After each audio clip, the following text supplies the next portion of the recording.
What's up everybody, Arrg the Pirate here, and today we're going to play a little support steal in the duo lane, and we're going to use that kind of old school build with them. But as always, let's jump into the deck build. Now I have fast travel, mana generator, healing towers, armored, damage return, and lastly consume the dead for my gems. Now for my cards I have Lamplighter, Coinmaster, Exoskeleton, Flame of Zechin, Greenspring, Growth Totem, Vital Waters, Yomi Guardian, Unbroken Spirit, and lastly, one of the tribe. Now guys, this is one of the strangest matches I've played in a very long time.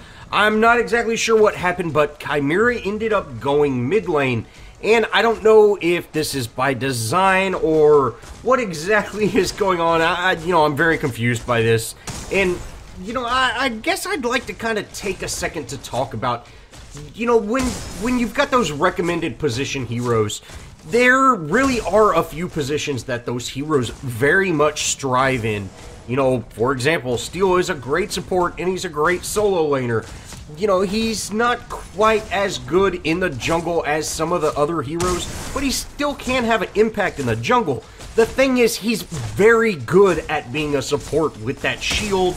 He's got some great stuns, things like that. And same, he's just very good engaging with the enemy heroes. And, the jungler, you typically want to have, someone that's got very good gank potential. While Steel can perform ganks with his ultimate, he's got a whole lot of potential in lane. And I would say that outweighs his jungle benefit. Now, it's kind of the same with Chimera. Chimera really, since they switched to the 2v2 in the 1v1 lane, I can see him maybe making a go of it in that solo lane, but they've really buffed some other heroes, and I really feel that Quang, Arrg, Steel, these heroes could really shut him down because, the roots that he gets, they could take him away from getting those stacks, things like that. With such a high CC game, now I don't feel that he's got near the impact that he did, after 42 released and people were playing him in the solo lane, or in the off lane. I just don't really see that being the case anymore. And, I really, guys, it's very important to play the position for those heroes. If you're just going in to have some fun, that's one thing, but really, you're putting your team at a huge disadvantage in that case. Now, that being said, I have seen a few supports as casters. I don't know if I've ever seen a Morgesh as a support, but I have seen, a Wraith as a support or a Gadget. There's even times I've seen a Howie as a support, and I thought I'd use this video as a good kind of, hey, this is how to deal with an enemy team like that.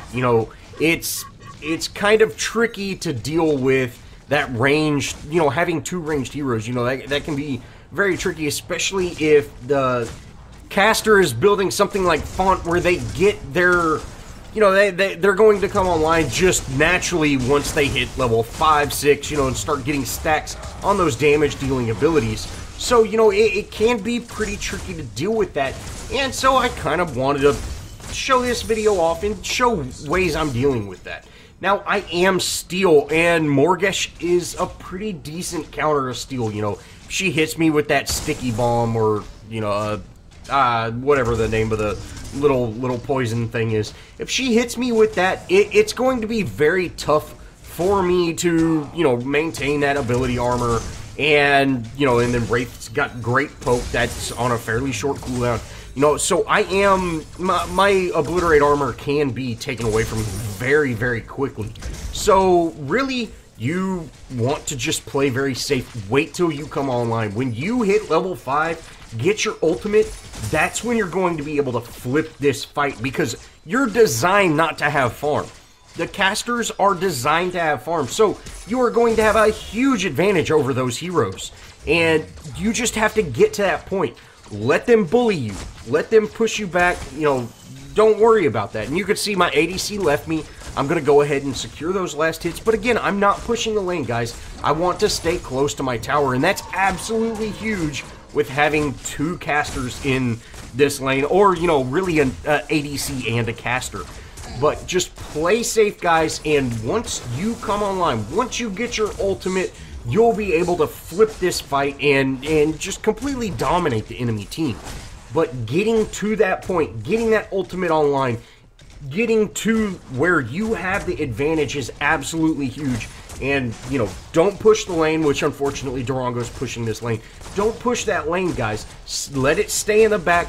Let them feel like, hey, they're doing a great job, and then, boom, you get your ultimate, you stun them both and kill them both. That's what you want. You want to play safe, and, you know, just realize you are going to be bullied at the beginning of the game, and they're the ones doing it. So just let them do it. Now, the idea behind this build is to go with Godmother until I have enough points to switch into Yomi Guardian and then Unbroken Spirit and, you know, maybe even Godmother, you know, with those other cards. You know, just something like that. We can come up with a pretty tanky combination of those cards, but I want to start out with Godmother. Godmother is a pretty decent card. Of course, it gets better the longer you wait, but that's the general idea of this deck. Now, again, we are here, you know, facing off against this ADC Wraith and the support Morgish, which they're kind of stealing farm from each other, which is great for us. And you see they're pushing into the tower, and we actually have our Kalari and our Gideon are about to head over here. You know, Kalari's going to go ahead and pick up Black Buff, which it would have been nice if they rotated, you know, when this engagement was going to happen. And, you know, with that Gideon showing up, you know, he gets that ultimate. They're able to take out that Morgish, and I'm going to stay in on this Wraith. Sure enough, we wrap up those couple of kills. You know, I could have burned my ultimate there, but hey, there's no point. He was going to die. Sure, I might have gone down, but, you know, trust in your team to do some work, and sure enough, they were able to take that out. And hey, that we flipped that fight. And again, guys, you see, you just wait for that opportunity because you have a huge advantage over those enemies. Because, you know, again, they're not, a caster's really not designed to be a support.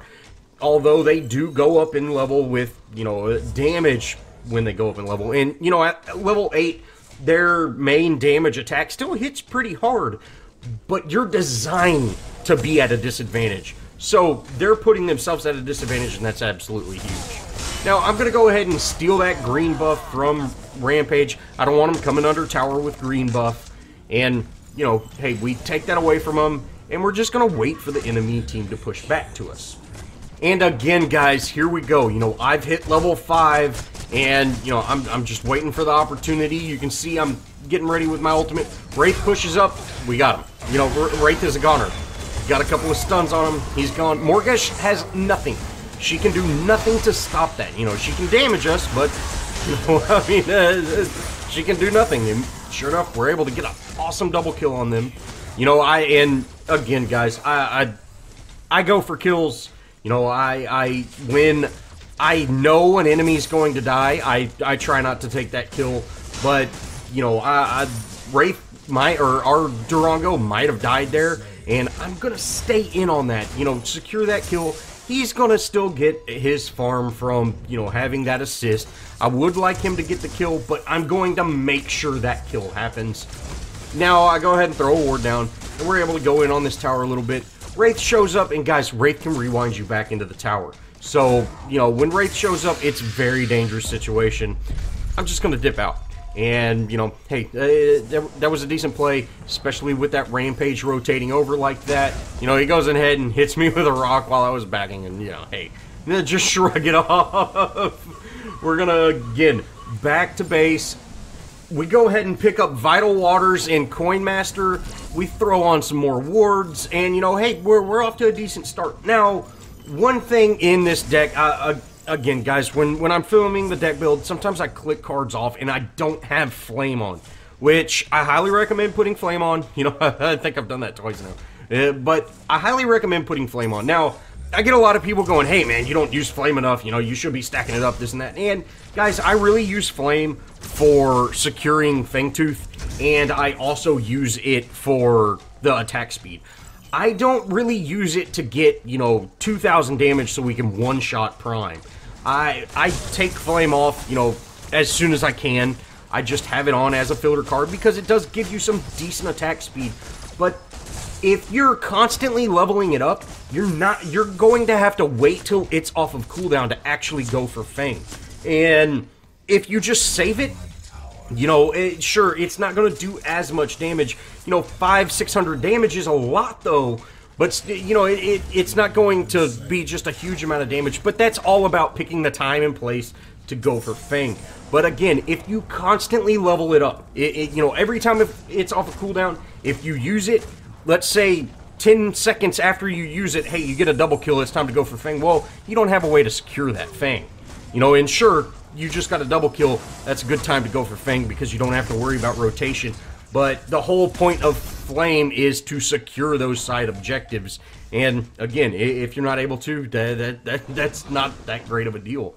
Now, I'm going to go ahead and throw down a ward in that Fang pit just in case. You know, they do have a Chimera, so, you know, we have to be aware of that.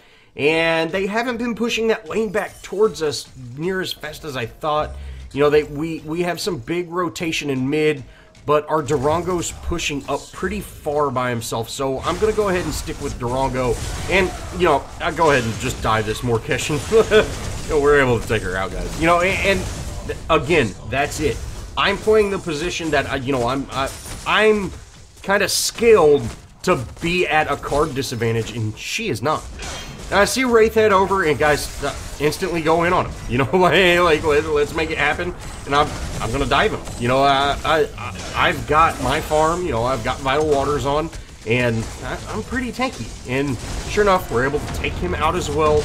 But you can see we've got some major rotation we need to get out. Fortunately, Durango didn't quite see that, so I'm going to go ahead and peel for him. I missed that shield bash. It feels bad, man. But, hey, you know, Durango's able to use that shotgun cannon thing to get him away. Fortunately, he does go down, but, you know, if we wouldn't have missed that first stun, we'd have been able to save him. But, hey, we end up getting a triple kill there, and that's absolutely huge. Now, my team ends up rotating over onto this Rampage, and I did not realize that. If I would have known that, I would have definitely stayed in on that fight and could have made something happen. But, hey, Gideon's bloodthirsty. He's going to go ahead and take them out, and, you know, he's diving that. Guys, this is a bad situation. You know, right now, you know, ultimates on Kalari's down.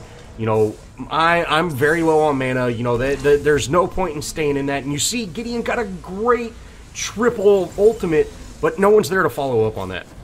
Guys, sometimes it's best just to walk away, and that was definitely a situation that it was good to, especially once Rampage went into the jungle. You know, he was able to ult and get all his health back. You know, it was unfortunate, but sometimes you just gotta leave those type of situations. Now is a great time for us to go in on Fang. You know, we've got our duo lane pushed very far. Our solo lane sitting pretty. You know, our mid lane is also, it's set in the right direction. Now we're going in on Prime, like I said, and that Chimera shows up, and guys, you know, again, once an enemy shows up, get off of Prime. You know, focus on the enemy, and, you know, hey, you'll be able to take them out, and then go back to Fang. And that's exactly what we do there. But we do know, you know, Rampage is here, so we're going to have to deal with him as well. And sure enough, switch off of Prime, go in on that enemy, and, you know, you see Rampage backed up. Let's go ahead, head back on to Fang, and we're able to take it out. Now, if we would have just stayed in on that Fangtooth without peeling off, you know, Rampage could have came in there and easily stole it from us. You know, definitely stay on the enemies. Don't, or switch to the enemies, don't stay on Fang. And, you know, the enemy team, you can see they're coming in very, very staggered. And this is great for us. You know, we're picking them off one at a time. We got a Chimera, we got a Rampage, we got a Wraith, and, you know, Morgesh came in there at the end. She might have, you know, we might have been able to turn that on her, but I just didn't want to deal with it, so... But you can see those staggered engagements. That's also very painful for the team.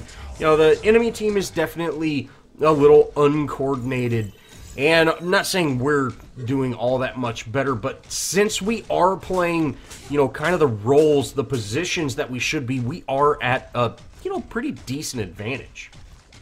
Now, for the most part, we are well out of the laning phase. You know, for my team, we're no longer really in that laning phase where you're kind of stuck to your lane until you down those towers. With having the mid lane and the duo lane down, this is going to free us up to make some big rotations.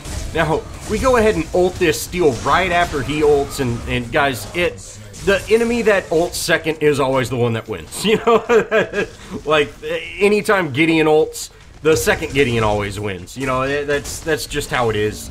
And really, no different. Now, we were able to take steal out, but you see the enemy rotated over, and we've got some decent enemy presence. We need to get out of that situation. My team goes ahead and stays in on that, but guys, you are never going to defeat 2 enemies under tower like that unless you're at in-game with everybody's having ultimates. I just use my ultimate. I'm not going to be able to get those knockups, so just leave that. There's no reason to stay in on something like that. If Gideon was to go in there and use his ultimate, he'd probably die. We might get a kill, but he'd probably die, and we'd still not get the tower. Just leave those type of situations. You can always reset, come back later, and, hey, maybe even get a kill. Now, Fang is about to spawn in, so I'll go ahead and throw a ward down, and we see Rampage is here, but, he might have been trying to get it with a rock or something, but hey, we were able to secure it beforehand. We go ahead and we're gonna melt this. We're gonna melt Rampage. Now, I did use my ult, and it was definitely unnecessary, but I wanted to make sure we secured that. I did not want to risk him using his ultimate and making something happen. Now, Wraith is here, and guys, steel stuns are so good. We're able to take Wraith out. And, hey, getting another triple kill on the enemy team, having 3 people with fairly staggered deaths, this is great. This is huge, and we should be able to really make a play happen. Now, I am going to go in on this tower, but you see here, I'm actually cleaning out these minions because I want my minions to get under tower. I want all of them to get into tower. Durango can tee off on the tower. I'll go ahead and shove those minions in. This is going to free us up to, of course, take down that T2 and then leave. Which I think I might do some examples of playing, kind of making the wrong choice at situations like that. I'll have to wait till I get into another game where, I feel that I'm not going to just completely throw the match and, yeah, just completely throw the match. By making these poor decisions and these bad mistakes. If I get into another game like that, I'll show you what happens when you push towers when you probably shouldn't. So hopefully, look for that in the future. But yeah, right then, down that tower and leave, especially with the enemy team showing up. Now, me and Kalari, of course, we're in comms, and so, we're kind of communicating, hey, let's get Orb, even though, we don't have a whole lot of team rotation other than us two. That's okay. We're going to be able to hopefully take out Prime, and, making a 20-minute Prime play with 2 people, it can be tricky, but if you have the rotation, if you have some of that help, and Kalari's one of those heroes that can definitely help you out with that, we're going to be able to, get that secured fairly easily. Now, I see a ton of people back when they get Prime. Look at my health, guys. I'm recharging my health. You don't have to leave just because you have Prime, or after you down Prime. And sure enough, hey, another, that's a great call right there. We're able to take that Wraith out, and since we have Prime, hey, it's time to push towers. And if you see here, my team kind of split up, and they went to that duo lane. Well, we really should have focused on this mid lane. If we would have had some more people push into this tower with me, we could have made it a much easier, taking the tower down much easier. But since, we had some heroes peel off, it was just a little bit tougher. But, no problem. We still have Prime. We're going to go ahead and push this minion wave. And now, if you look at our solo lane, or our duo lane, it's pushing against us pretty hard. We might lose a T2, but we can take these objectives, guys. We can take these inhibs with having their team down. Their team's going to be forced to back because we're going to end the game if they don't back. We might lose a T2, but we're going to end the game. So just concentrate on the towers. We have a T1 or a T2 and an inhib to stop that minion wave. If you have the advantage, press that advantage, especially when enemies are down the way they are now. Sure enough, our crunch heads back to deal with that tower in this game. You know, that it ended up turning out to be a great play. I'm gonna go ahead and ult that Wraith for good measure. Well, this was a really odd match, like I said, guys, and I really hope it showed off, like, playing the right position can give you a huge advantage. Guys, sorry about my last videos, not saying thanks for playing with me. I've just had a lot going on with the new Arrg series and everything, and it's just slipped my mind. But if you did enjoy, show me some love, leave me a comment, think about subscribing, join our Discord. I'd love to play with y'all, and as always, I'll see y'all in the next video.